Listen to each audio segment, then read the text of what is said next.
Hello, this shall be my video for The Flash, the first episode titled Wednesday Ever After. This is the beginning of the end, pretty much. This season is consisting of 13 episodes, and this was the first one, so we do have 12 episodes left, and this is just going to be my breakdown slash review of this episode, whatever you would like to call it, and there will be spoilers in this, so just a heads up, if you don't want any spoilers, I will just give you my quick synopsis of the episode before I get into what I really enjoyed about it. So anyway, without further ado, shall we begin?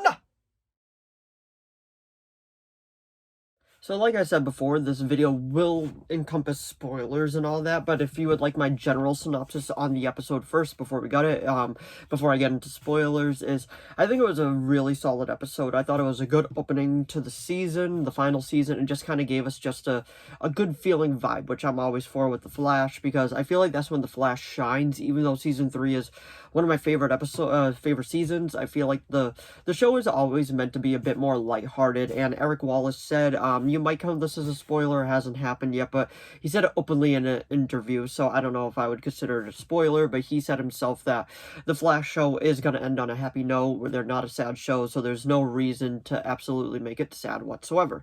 But, like I was saying, it's a solid episode. I really enjoyed it. The CGI was actually really good, and the acting was really good, and they paid off a few things, which I'm kind of happy that they did, now that we can just move on from it. And like, it was a good episode. The chemistry between Barry and Iris was really good in this episode, and this is in the synopsis of the episode, so I don't count it as a spoiler. It is a time loop episode, and honestly, those are actually kind of fun, and when they open up with the season, I feel like it's good, and they gave us a really cool tease at the end for the upcoming villain, because this season is like just gonna be a by the notes type of season, because they got so much that they have to throw into it. But anyway, I'd give this episode an 8 out of 10. It was a solid opener, and I am looking forward to seeing what this season will bring in the future. But anyway, that is my spoiler-free review of it. We will get into spoilers now in... Alrighty, let's talk about spoilers, shall we? So the episode actually opens up with them fighting Tar Pit. Everybody was there, even,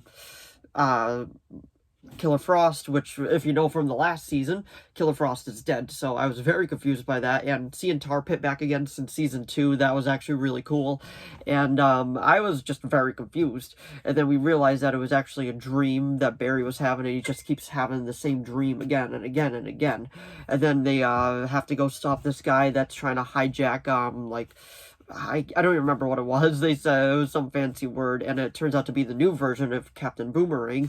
And if you watch The 100, then you probably recognize the actor, because the actor played Murphy, so it was kind of cool to see him out doing other things, because this is the first thing I've seen him in since they ended The 100, and it was just it was a lot of fun. Like, his boomerangs were actually, like, explosive and all that. Like, they were actually high-tech weaponed boomerangs. So I actually rather enjoyed that. I thought that was cool. And then Barry wakes up again and he realizes, hey, this is just going to be the same thing over and over again. And then he tells Iris just say yes, and then Iris is like, what? And then they do a very cool call-out to Catco. I thought that was cool, kind of connecting the dots, because this is pretty much the end of the Arrowverse, so it is cool seeing, like, all these connections come in place, and I feel like as this season progresses, it's just going to get more and more obvious with how they connect everything, because it's just going to be a well-connected, like, final season. At least that's what I'm really, really hoping for. But anyway, Iris doesn't like that Barry is pretty much just planning out their entire life. She's like, yeah, I'm not a fan of that, Barry. Like, can we just, I want to have my own free will. I want to make sure this is how it goes. And then Barry doesn't take that good at first, but then he ends up coming around to the idea. And then they even have a montage of them just kind of enjoying life, because they realize they're stuck in this time loop. It is pretty much just Groundhog Day or Live, Die, Repeat with Tom Cruise. So it's just, it's that type of vibe. And then it just keeps going back and forth, which was, it was a lot of fun, like, just seeing a time loop episode. Legends of Tomorrow also did a time loop episode, which was really fun. I would argue that Legends might have done it a bit better, but this episode was really, really cool. And then later on, they finally end up breaking the time loop, because they both realize, like, hey, we just needed to let go and just move forward without trying to plan everything out, which was a pretty good meaning behind that, because I can get it from Iris's standpoint that she wanted free will. She wanted to make sure that not everything in her life was going to be planned out. They needed surprises. She knew she was going to get pregnant, and then all of a sudden she knew that she had to sell to Catco and all that, but she decides that, hey, we're not going to sell to Catco, and we're just going to sell to I can't remember the name of it, but it was an independent, like, source and all that, and they were just gonna get, oh, Sue Dearborn. That was another cool call out, like, they're gonna sell to her, and then they're just gonna slowly branch out. They decide that they're just gonna go about it their own ways, and then they have another fight with Captain Boomerang, and then he ends up escaping, and then Chester and Allegra finally have that kiss, which, like, they've been teasing them so much. I feel like it was finally just time to get it out of the way and finally do it, which I'm happy that they did, because it was just like, everybody knew it was going to happen. Just do it by this point. But the major tease that I want to talk about is at the very end, when Captain Boomerang is, like, in this abandoned warehouse just talking to somebody that we haven't seen yet, and then we just see kind of like a red streak, and it's pretty much this new speedster saying that just doesn't want to end Barry, like, I want to end his family and all that.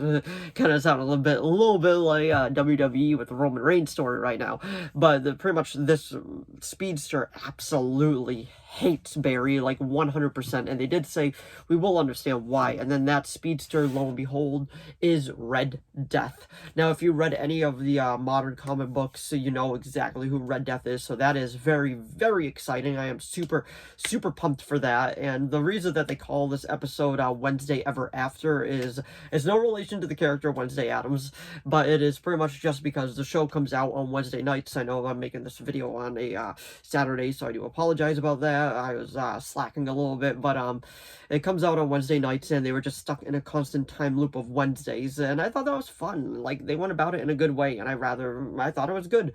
And this may be a spoiler if you haven't seen any of behind the scenes stuff, so spoilers coming in 5, 4, 3, 2, 1. We do know that Red Death is Batwoman from the TV show Batwoman. It is Ryan Wilder, aka Javicia Leslie, actress's name, and I am looking forward to seeing what they do with the character. We've seen some high-def photo of what the suit looks like behind the scenes, and honestly, the suit looks really good, so I am very much looking forward to seeing what they do with this character story, because I feel like it's not going to be a long story, because there is just so much that they have to cram into this final season. But like I said, I thought this was a solid episode. I thought it was a very good way to start the final season. It kind of just gave us that feel-good feeling with a looming presence in the background, so I do think that's a good choice.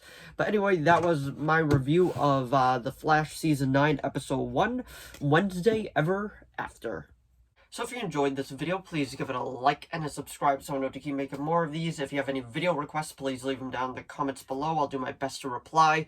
As of now, there's like 2 video requests, and those are being made. It's just more or less trying to get around to making them and just trying to pump out as much as I can. But as The Flash airs its final season, I want to do a review video for every single episode, because I grew up with this show. I stuck through it all 8 seasons, so I am looking forward to seeing how they end up ending the complete series and pretty much the complete Arrowverse, because I kept up with every show within this universe, so I am very curious to see how they end it. And if you watched Wednesday Ever After, let me know what you thought of it down in the comments below. But anyway, thanks for watching as always, and I'll see all of you in the next video. Bye!